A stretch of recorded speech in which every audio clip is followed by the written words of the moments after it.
की बॉर्डर के उस सुनसान इलाके की है जहां रात के अंधेरे में खतरे हर मोड़ पर छिपे थे। यहाँ लोग अपनी जिंदगी की बेहतरी के लिए नियमों को तोड़ते हुए बॉर्डर पार करने की कोशिश करते थे, लेकिन एक रात कुछ ऐसा हुआ कि सामान्य डर भी फीका पड़ गया। एक प्राचीन एज़टेक दानव की छाया जिंदा और मरे हुए के बीच का फासला मिटा रही थी और केवल बहादुरी और चालाकी ही लोगों को बचा सकती थी। तो चलिए इस खतरनाक और रोमांचक कहानी की शुरुआत करते हैं। तो कहानी की शुरुआत होती है एक सुनसान रात से, जहां अमेरिका और मेक्सिको की बॉर्डर पर कुछ लोग छुपे बैठे इंतजार कर रहे थे। वे सभी गैर कानूनी तरीके से बॉर्डर पार करने वाले लोग थे और एक गाड़ी का इंतजार कर रहे थे जिसमें कुछ और प्रवासी परिवार भी आने वाले थे। थोड़ी देर बाद दूसरी गाड़ी धूल उड़ाती हुई वहां आ पहुंची। गाड़ी से उतरते ही एक आदमी ने पैसों से भरा थैला एक लड़के के हाथ में दे दिया। ये पैसा उन मैक्सिकन परिवारों को सुरक्षित अमेरिका पहुंचाने के लिए था। उन्हीं परिवार में से एक जवान लड़का अपनी गर्भवती बहन को बेहतर जिंदगी की तलाश में अमेरिका ले जाना चाहता था। उनके साथ एक छोटा बच्चा भी था। जवान लड़के का नाम राहुल था और उसकी प्रेग्नेंट बहन का नाम गैब्रिएला था। इसके बाद स्मगलर ने उस छोटे बच्चे को इशारा करते हुए कहा कि वो पहले सुरंग में जाकर देखे कि रास्ता साफ है या नहीं, क्योंकि दूसरी तरफ निगरानी करने वाले लोग हो सकते थे। बच्चा डरते डरते सुरंग में घुस गया। कुछ देर बाद वो दूसरी ओर से निकलकर हाथ हिलाते हुए लौटा और सबको इशारा किया कि रास्ता सुरक्षित है और वहां कोई ऑफिसर नहीं है। उसी वक्त गैब्रिएला के पेट में अचानक तेज दर्द उठा। उसने घबराकर अपने भाई राहुल का हाथ पकड़ा, लेकिन बॉर्डर पार करने की बेचैनी और डर दोनों ही ज्यादा भारी थे। सब जल्दी आगे बढ़ने की तैयारी कर रहे थे। एक हथियारबंद आदमी ने सबसे पहले सुरंग में कदम रखा। कुछ देर तक वो अंदर ही रहा। उसकी कोई आवाज नहीं आई। सब एक दूसरे को देखते हुए सहम गए। तभी सुरंग के अंदर से अचानक गोलियों की तेज आवाज और चमक गूंज उठी। लोगों के चेहरों का रंग उड़ गया। कुछ ही पलों बाद वो आदमी खून से लथपथ घिसटता हुआ बाहर आया और जमीन पर गिर पड़ा। उसकी सांसें पहले ही थम चुकी थीं। तभी सुरंग के अंदर से एक अजीब गहरी कराह जैसी आवाज गूंजी। ये सुनते ही लोग दहशत में अपनी अपनी गाड़ियों की ओर भाग पड़े। अफसोस, उस अफरा तफरी में राहुल, गैब्रिएला और कुछ लोग पीछे ही रह गए। अगली सुबह टेक्सास के एक छोटे शहर की ठंडी हवा में निकोल अपनी रोज की तरह जॉगिंग कर रही थी। ये इलाका बॉर्डर के पास था, जहां अक्सर गैरकानूनी पार करने की घटनाएं होती रहती थीं। अपनी मां के गुजर जाने के बाद निकोल अपने पिता के साथ बॉर्डर के नजदीक बने घर में रहती थी। दौड़ते हुए उसकी नजर हमेशा उस बड़े बोर्ड पर जाती जिस पर मोटे अक्षरों में लिखा था, अगर कुछ संदिग्ध दिखे तो तुरंत अधिकारियों को सूचित करें। उधर उसकी सबसे अच्छी दोस्त कैटलिन घर पर अकेली बैठी हॉरर मूवी देख रही थी कि तभी खिड़की पर हल्की दस्तक हुई। वो चौंक कर उठी और खिड़की खोली तो सामने निकोल खड़ी थी। निकोल ऐसे ही उसे मिलने आ गई थी। बातों बातों में निकोल ने बताया कि वो जल्द ही सैन डिएगो जाकर पढ़ाई करने वाली है, क्योंकि वहां बेहतरीन रनिंग प्रोग्राम है। उसने ये भी कहा कि उसका अंकल क्रिस इस सफर में उसकी मदद करेगा और चाहा कि कैटलिन भी उसके साथ चले। कैटलिन ने मुस्कुराते हुए मना कर दिया, लेकिन उसे ढेरों शुभकामनाएं दी और कहा कि वो अपने सपनों को जरूर पूरा करे। दूसरी ओर उसके पिता चार्ली अपने दोस्त विक्टर की गाड़ी ठीक कर रहा था। उसी समय जॉगिंग से लौटती निकोल वहां आ पहुंची। चार्ली ने उसे देखकर कहा कि वो बार्न जाकर जानवरों को खाना खिला दे। निकोल जब मुर्गियों के घोंसले वाले इलाके में पहुंची तो उसका दिल थम सा गया। जमीन पर खून के धब्बे और कुछ जानवरों के टुकड़े पड़े थे। घबराकर वो खलिहान में गई और वहां कुछ अजीब चीजें देखी। ये देखकर उसने तुरंत अपने बाप और विक्टर को बुलाया। जब सब मिलकर खलिहान देखने लगे तो उन्हें कुछ सामान मिला जो शायद उन गैर कानूनी प्रवासियों का था। असल में ये साल का तीसरा मामला था जब गैर कानूनी लोग उनके यहाँ आकर छुपे थे, लेकिन अभी तक उन्होंने कभी ऑफिसर्स को इसकी सूचना नहीं दी थी। वही निकोल को एक बैग में लकड़ी का बना हुआ अजीब टोटेम मिला। उसे देखकर विक्टर ने उसे बहुत अजीब और डरावना बताया, लेकिन चार्ली ने परवाह नहीं की। उसने कहा कि ये लोग शायद पुराने रीति रिवाजों वाले होंगे। बाद में विक्टर ने अपने रेडियो शो पर उस घटना के बारे में बताया। उसने कहा कि उस लकड़ी की गुड़िया से उसे अजीब और नकारात्मक ऊर्जा महसूस हो रही थी। इसके बाद उसने अपने एक दोस्त को रेडियो पर कनेक्ट किया जो प्राचीन चीजों का जानकार था। उस दोस्त ने बताया कि ये टोटेम शायद किसी पुराने एज़टेक दानव से जुड़ा हो सकता है। विक्टर ने एज़टेक सभ्यता और उसके रहस्यों के बारे में पूछा। दोस्त ने बताया कि एज़टेक कैलेंडर में 5 ऐसे दिन होते थे जो सामान्य महीनों में शामिल नहीं थे। माना जाता था कि इन खास दिनों में मर चुके लोग धरती पर अंधकार में रहने वाले प्राणी बनकर लौटते थे। विक्टर ने अपने दोस्त से सवाल जवाब किया और निकोल रेडियो सुनते हुए टोटेम अपने हाथ में पकड़े रही। कार्यक्रम में विशेषज्ञ ने बताया कि एज़टेक मानते थे कि अगर कोई औरत बच्चा जन्म देते समय मर जाती है तो उसकी आत्मा दानवी रूप में साल के किसी खास समय पर वापस आती है और वो चीज ले जाती है जो उसकी थी।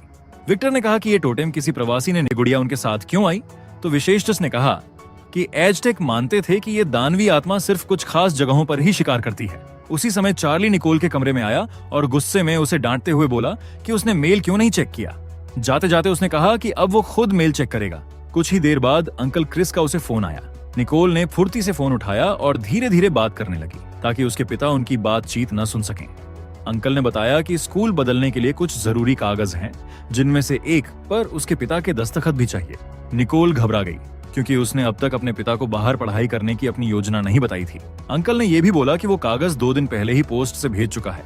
ये सुनते ही निकोल जल्दी से बाहर भागी, लेकिन वहां पहुंचकर देखा कि उसके पिता पहले ही मेल चेक कर चुके थे। उनके चेहरे पर गुस्सा साफ झलक रहा था। अब उन्हें निकोल की पूरी प्लान का पता चल चुका था। दृश्य बदलता है। अब हम फिर से वही 2 भाई बहन को देखते हैं जो इलाके में दौड़ते हुए ऑफिसर्स से भाग रहे थे। फिर वे किसी सुनसान जगह में छुप गए।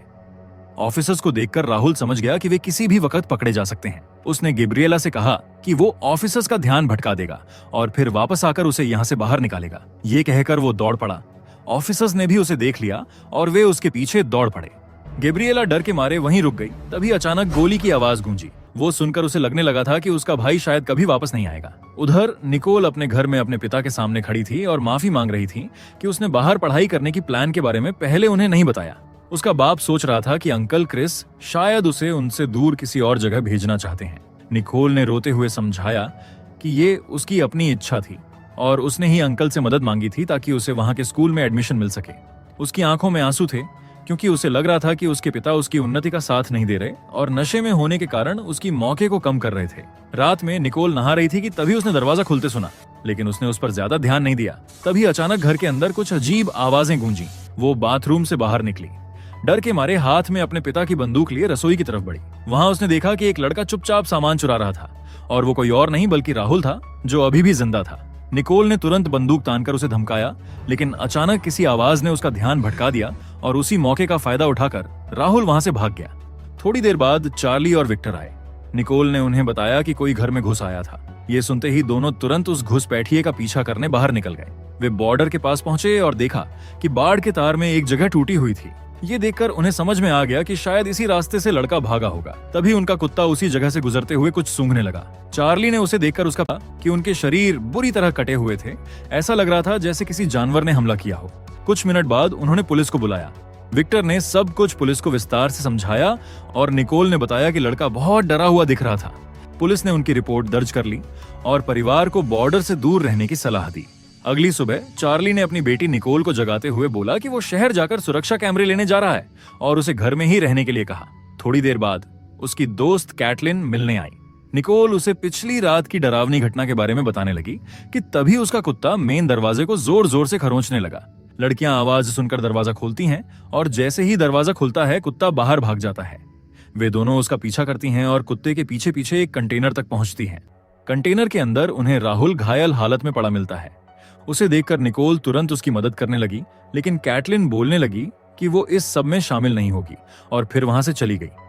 इसके बाद निकोल ने राहुल से कहा कि वो तुरंत डॉक्टर के पास जाए, लेकिन राहुल ने मना किया। वो बोल रहा था कि उसे अपनी बहन को बचाना है, जो बॉर्डर के उस तरफ प्रेग्नेंट हालत में है। तभी राहुल की नजर निकोल के हाथ में रखे एज़टेक टोटेम पर पड़ी। निकोल ने उसे राहुल को दिखाया और उसके बारे में पूछताछ की। राहुल ने एक कहानी सुनाई। उनके देश में एक लोक कथा है कि जो महिलाएं बच्चे को जन्म देने के दौरान मर जाती हैं, उनकी आत्मा दानवी रूप में लौटकर अन्य माताओं से उनके बच्चे चुराती है। राहुल ने बताया कि ये टोटेम उसी औरत का प्रतीक है जिसे एज़टेक काल में राजा ने बलि दी थी। वर्तमान की कहानियां कहती हैं कि वो अब छाया बनकर लौटती है और बॉर्डर पर शिकार करती है। अब रात हो चुकी थी। राहुल वहां से जाने लगा था, लेकिन तभी चार्ली आया। चार्ली को देखकर निकोल ने उसे अपने कमरे में छुपा दिया। जैसे ही चार्ली घर में आया, उसने देखा कि कुत्ता निकोल के कमरे की ओर देखकर भौंक रहा था। उसे शक हुआ और वो कमरे की ओर बढ़ने लगा। निकोल ने उसे रोकने की कोशिश की, लेकिन चार्ली अंदर चला गया। कमरे में जाकर उसने देखा कि वहां कोई नहीं था। निकोल को राहत महसूस हुई कि शायद राहुल पहले ही खुली खिड़की से भाग चुका था। बाद में जब चार्ली सो रहा था तो निकोल राहुल को ढूंढने बाहर चली गई। कुछ दूर जाकर उसे राहुल मिल गया और वो अपनी चोट से परेशान होकर अचानक रोने लगा, कहते हुए कि वो अपनी बहन को ढूंढ नहीं पा रहा। निकोल ने उसे दिलासा दिया कि वो उसकी बहन को ढूंढने में मदद करेगी, लेकिन निकोल ने कहा कि पहले उसे उस पर भरोसा करना होगा। उधर राहुल की बहन गैब्रिएला बच्चे को जन्म देने की पीड़ा में थी। तभी अचानक उसने अंधेरे में से फुसफुसाहट और अजीब आवाजें सुनाई दी, जिससे उसका डर और बढ़ गया। दूसरी जगह स्मगलर एक कपल के साथ था और उनसे बोल रहा था कि वे जल्द ही बॉर्डर पार करने का दूसरा रास्ता ढूंढेंगे। तभी अंधेरे में से एक औरत दिखाई दी। सभी हैरान रह गए क्योंकि इस इलाके में किसी इंसान का आना असामान्य था। स्मगलर ने उसे पूछताछ की, लेकिन वो कुछ भी नहीं बोली। अचानक उसके हाथों से लंबे नुकीले पंजे बाहर आए और कुछ ही पलों में उसने उन पर हमला कर दिया और सभी को मार डाला। दूसरी ओर निकोल राहुल को विक्टर के घर ले गई। विक्टर ने राहुल के जख्म पर पट्टी बांधी। इसके बाद राहुल ने अपनी कहानी बताई। जिस रात वो अपनी बहन को छोड़कर भागा था, तब 2 ऑफिसर्स उसका पीछा कर रहे थे। तभी अचानक एक काली आकृति वाली बूढ़ी औरत सामने आई और उन पर टूट पड़ी।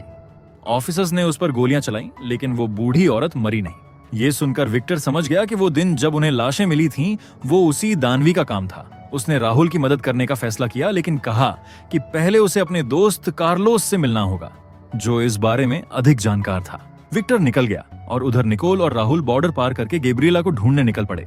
कुछ देर बाद विक्टर कार्लोस के घर पहुंच गया और टोटेम के बारे में बातचीत की।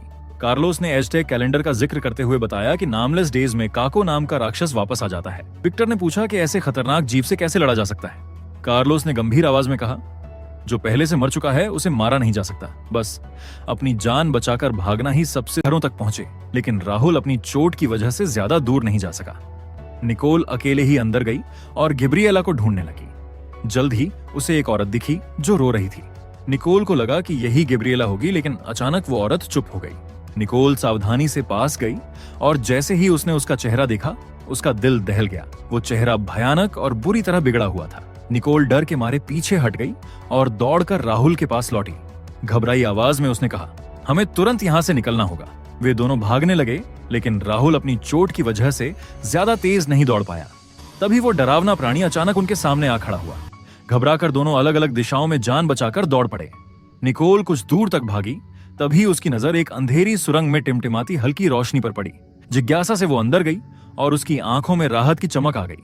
वहां गैब्रिएला अपने नवजात बच्चे के साथ बैठी थी। निकोल ने फौरन उसे चुपचाप अपनी ओर आने का इशारा किया, पर उसी पल उसका फोन अचानक बज उठा। उसने तुरंत कॉल काट दी, लेकिन तब तक देर हो चुकी थी। सुरंग के दूसरे सिरे पर काको नाम का वो भयानक प्राणी अंधेरे से बाहर झलकने लगा। निकोल ने तुरंत गैब्रिएला और बच्चे को एक जगह छुपा दिया। उसे मालूम था कि राक्षस जल्द ही उन्हें ढूंढ लेगा, इसलिए उसने जोर से आवाज करके उसका ध्यान अपनी ओर खींचा और उल्टी दिशा में दौड़ पड़ी। काको पीछे पीछे दौड़ी। अंधेरे में भागते भागते निकोल एक डीली चट्टान से टकराई और गहरी खाई में गिरकर बेहोश हो गई। होश आने पर उसने खुद को ऊंची दीवारों से घिरे गहरे गड्ढे में पाया। सामने वही विकृत चेहरे वाला राक्षस खड़ा था। उसी वक्त राहुल गैब्रिएला और बच्चे के साथ वहां आ पहुंचा। बच्चे के रोने की हल्की आवाज गूंजी तो काको ने सिर उठाकर उनकी ओर देखा। जैसे ही उसका ध्यान ऊपर गया, निकोल ने मौके का फायदा उठाकर उसे पास के गहरे कुएं में धक्का दे दिया। उधर घर में चार्ली अचानक जाग गया। सुरक्षा कैमरों में हलचल देखकर वो बंदूक लेकर बाहर निकल पड़ा। तभी कैमरे की स्क्रीन पर उसने फिर देखा कि निकोल 2 अनजान लोगों के साथ खड़ी है। वे सब कमरे में थोड़ी देर चुपचाप बैठे रहे, चार्ली की हरकत का इंतजार करते हुए। कुछ देर बाद चार्ली ने अपनी बेटी को अलग बुलाया और सच्चाई पूछी। तब निकोल ने बताया कि वे लोग एक एज़टेक दानव से भाग रहे थे, जो गैब्रिएला के बच्चे को चुराना चाहता था। चार्ली पहले विश्वास नहीं कर सका, लेकिन जब निकोल ने जोर देकर कहा कि उसने उस राक्षस को अपनी आंखों से देखा है और वही लोगों को टुकड़ों में फाड़ रहा था, तो चार्ली का चेहरा गंभीर हो गया। उसे अपने भाई की मौत का दिन याद आ गया। वो भी उसी बॉर्डर पार में इसी तरह घायल पाया गया था और कभी पता नहीं चला कि उसे किसने मारा था। उधर विक्टर निकोल के घर लौट रहा था। उसने कई बार फोन किया, लेकिन कोई जवाब नहीं मिला। तभी उसने सड़क के पार कुछ हिलते डुलते देखा, जो लंबे घास वाले खेत की ओर बढ़ रहा था। उसने गाड़ी रोककर ध्यान से देखा, तभी अजीब आवाजें सुनाई दी। जैसे ही उसने चारों ओर देखा, उसका सामना अचानक उसी एज़टेक दानव से हो गया। घर में चार्ली ने निकोल से माफी मांगी और उसे साइन किया हुआ कागज दिया, ताकि वो अपनी पढ़ाई में आगे बढ़ सके और अपने जीवन में बेहतर बन सके। तभी कैटलिन घर आई और बोली कि वो निकोल के साथ सैन डिएगो जाएगी। थोड़ी देर बाद वो निकल गई। इसी बीच सुरक्षा कैमरे में फिर हलचल दिखी। चार्ली ने देखा कि कैटलिन अपनी कार के पास मरी हुई पड़ी थी। अपनी बेटी की सुरक्षा के लिए उसने सभी को एक कमरे में बंद कर दिया और खुद उस भयानक बुराई का सामना करने निकल पड़ा। रसोई से खटखटाहट और अजीब आवाजें आईं। चार्ली ने तुरंत चारों ओर गोलियां चलाईं और फिर बाहर जाकर देखा कि कहीं उसने उस दानव को घायल या मारा तो नहीं। पिता की जान के खतरे को देखते हुए निकोल ने परिवार को फर्श के नीचे बने छुपे रास्ते से सुरक्षित बाहर भेजा और फिर अपने पिता की मदद करने का साहसिक फैसला किया। इस बीच चार्ली धीरे धीरे घर के बाहर किसी भी हलचल पर नजर रख रहा था और अंधेरे में सामने आने वाले किसी भी खतरे से निपटने के लिए तैयार था। घर में ना पाकर उसकी बेटी निकोल बाहर उसके लिए निकल गई। तभी अचानक एक गोली की आवाज गूंजी। उसी पल राक्षस ने चार्ली पर हमला कर दिया और अपने पंजों से उसके पेट में गंभीर चोट लगा दी। निकोल दौड़ी और अपने घायल पिता को पाया। चार्ली ने कहा कि वो अब नहीं जा पाएगा और निकोल को बाकी लोगों के साथ तुरंत वहां से भागने को कहा। घर के तहखाने में राहुल ने देखा कि राक्षस उनके पास तेजी से आ रहा है। उसने अपनी बहन से कहा, जल्दी बाहर निकलो। वे दोनों बाहर भागे और राक्षस ने उनका पीछा किया। तभी निकोल ने कार लेकर आकर भाग निकले। थोड़ी दूर जाने के बाद कार में अचानक तकनीकी समस्या आ गई और वो वहीं रुक गई। सभी कार की जांच करने बाहर निकले, बच्चे को कार में सोते हुए छोड़ते हुए। तभी राक्षस चुपके से पास आया और अपने पंजों से खिड़की के माध्यम से कार के अंदर तक पहुंच गया। गैब्रिएला बच्चे की ओर दौड़ी, लेकिन वो वहां नहीं था। डर से उसका दिल दहल उठा और वो बच्चे को ढूंढते हुए इधर उधर भागने लगी। तभी उसने देखा कि राक्षस काको बच्चे को अंधेरे में ले जा रहा है। गैब्रिएला ने हिम्मत जुटाई और राक्षस से लड़कर अपने बच्चे को वापस लेने की कोशिश की, लेकिन राक्षस के पंजों से उसे गंभीर चोट लग गई। सौभाग्य से निकोल और राहुल तुरंत वहां पहुंच गए और बच्चे को सुरक्षित निकाल लिया। निकोल ने देखा कि राक्षस केवल बच्चों को ही निशाना बना रहा था। उसने एक चाल चली, चाकू निकालकर बच्चे के पास रखकर राक्षस को डराया। दानवी भी डर के मारे पीछे हट गई। फिर निकोल ने राहुल से कहा कि वो गाड़ी ठीक करके विक्टर के घर पहुंचे और खुद बच्चे को गोद में लेकर वहां से विक्टर के घर की ओर भागी, ये जानते हुए कि राक्षस उनका पीछा करेगा। कुछ मिनट बाद निकोल घर पहुंच गई, लेकिन वहां विक्टर नहीं था। उसे ये नहीं पता था कि विक्टर भी राक्षस का शिकार बन चुका था। इस बीच राहुल ने गाड़ी ठीक कर ली। थोड़ी देर घर के अंदर रहने के बाद निकोल विक्टर को ढूंढने बाहर गई। तभी उसे राक्षस काको दिखाई दिया।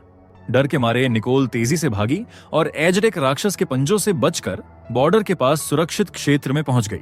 घायल होने के बावजूद उसने हार नहीं मानी, क्योंकि वो जान गई थी कि इस दानवी को सिर्फ एजटेक कैलेंडर के 5वें दिन ही हराया जा सकता है। सूरज निकलने तक निकोल पहाड़ी की चोटी पर पहुंच गई। राक्षस ने उसे पकड़ने की कोशिश की और उसके हाथ से जो बच्ची थी वह छीन ली, लेकिन जैसे उसने कपड़ा हटाया उसमें बच्चे की जगह एक भेड़ का बच्चा निकला। राक्षस ने समझा कि उसे धोखा दिया गया। इसी समय राहुल, जो गाड़ी ठीक कर चुका था, विक्टर के घर पहुंचा और निकोल को ढूंढने लगा, लेकिन वहां उसे निकोल नहीं मिली। थोड़ी देर बाद उसने एक शेल्फ पर अपने भतीजे को सुरक्षित पाया। क्रोधित राक्षस निकोल पर हमला करने गई, लेकिन उसी समय एजटेक कैलेंडर के 5वें दिन की सूरज की किरणें उस बुराई को पूरी तरह नष्ट कर देती हैं। अंततः निकोल सुरक्षित रही। वो अपने पिता की बलिदानी याद करके खुश हुई, जिन्होंने अपनी बेटी की जान बचाने के लिए खुद को बलिदान किया। कुछ समय बाद वो घर लौटी और राहुल और बच्चा दोनों को सुरक्षित पाया, और इसी के साथ इस मूवी का हैप्पी एंडिंग हुआ। अगर आपको एक्सप्लेनेशन अच्छा लगा हो तो वीडियो को लाइक और कमेंट जरूर करें। ऐसी ही और मजेदार और अनोखी कहानियों के लिए चैनल को सब्सक्राइब करना ना भूलें।